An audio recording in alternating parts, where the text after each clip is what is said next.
Kawan-kawan media yang saya hormati, pada kesempatan baik ini ingin saya menyampaikan beberapa informasi terkait penanganan perkara yang belakangan hari ini cukup menjadi perhatian publik. Saya akan menyampaikan beberapa informasi terkait kasus pembunuhan berencana yang dilakukan oleh para tersangka. Ada dalam pembunuhan berencana ini ada 5 berkas perkara atas nama FS, PC, RR, RE, dan KW. 5 tersangka ini setelah kami menerima berkas perkara dari penyidik, beberapa waktu lalu memang kami kembalikan kepada penyidik untuk diperbaiki sesuai dengan petunjuk-petunjuk yang disiapkan oleh jaksa peneliti.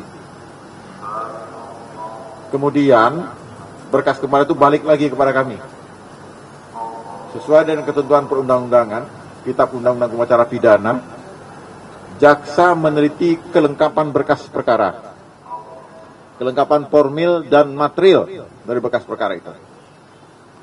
Kelengkapan formil, material dari hasil penelitian berkas perkara.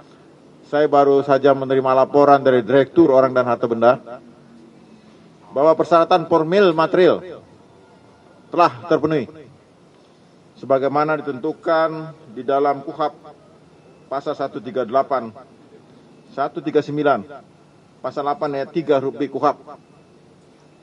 Penyidik menyerahkan tanggung jawab tersangka dan barang bukti kepada jaksa untuk segera disidangkan. Saudara-saudara sekalian, kawan-kawan, dalam penelitian berkas perkara, kami sesuai dengan ketentuan acara pidana mempunyai waktu untuk meneliti berkas perkara itu 2 minggu. 1 minggu ada sikap. Ini perlu saya sampaikan pada saudara-saudara sekalian bahwa hubungan koordinasi antara penyidik dan penuntut umum, hubungan koordinasi antara Kabar Reskrim dan Janpidum berjalan secara efektif. Sehingga yang selama ini berkas perkara bolak-balik, kami tidak ada bolak-balik. Pemenuhan petunjuk melalui koordinasi dan konsultasi yang dilakukan secara efektif antara penyidik dan jaksa peneliti. Sehingga perkara ini pada hari ini kami nyatakan lengkap untuk kasus pembunuhan berencana. Berikutnya ada kasus lain 7 perkara, 7 bekas perkara menyangkut, kalau saya ikutin media itu ada diatur di dalam KUHP pasal 221 dan 233 yang orang awam menyebutkan sebagai obstruction of justice. Pasal ini disangkakan, ini perlu saya sampaikan kepada saudara-saudara sekalian, adalah karena menyangkut Undang-Undang IT. Undang-Undang IT, Undang-Undang nomor 19 tahun 2016. Khususnya pasal 32 dan 33 Jungto 48 dan Jungto 49 Undang-Undang IT tersebut. Kenapa?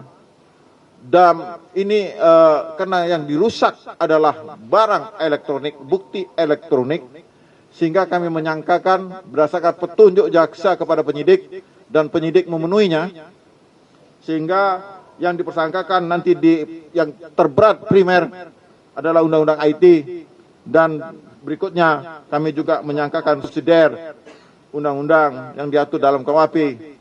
Dan perkara seperti ini, perlu saya sampaikan para kawan-kawan, menghalangi proses penyidikan atau merusak barang bukti. Kami telah terbiasa melakukan penyidikan sebagaimana dilakukan di Jampisus, yang menghalangi penyidikan ditentukan pasal 21 Undang-Undang Tindak Pidana Korupsi.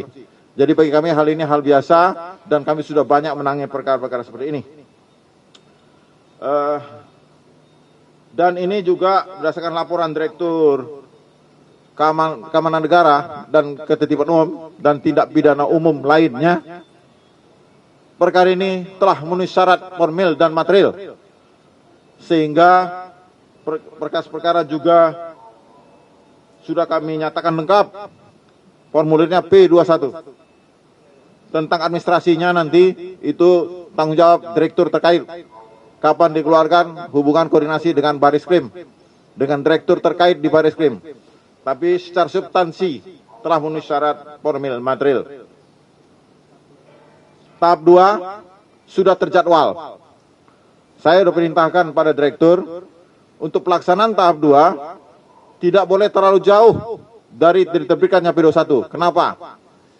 Karena KUHP menganut asas peradilan cepat, sederhana, dan berbiaya ringan, supaya mendapatkan kepastian hukum, keadilan bagi tersangka maupun korban. Yang berikutnya, rencana penggabungan perkara. Kawan-kawan media yang saya hormati, penggabungan perkara ini diatur di pasal 141 KUHP. Kenapa 141 KUHP diatur itu? Ini saya beri penjelasan, adalah untuk lebih efektif dalam proses persidangan. Karena melanggar 2 tindak pidana, tapi 1 tersangka kita gabungkan dalam 1 dakwaan. Pertama dan kedua, kumulatif. Ya, konkursus realis. Jadi 2 tindak pidana saya gabungkan pakai dan, berarti 2 tindak pidana. Jadi konkursus, dalam teori hukum pidana disebut konkursus realis. Itu menyangkut 2 perkara yang menarik perhatian masyarakat.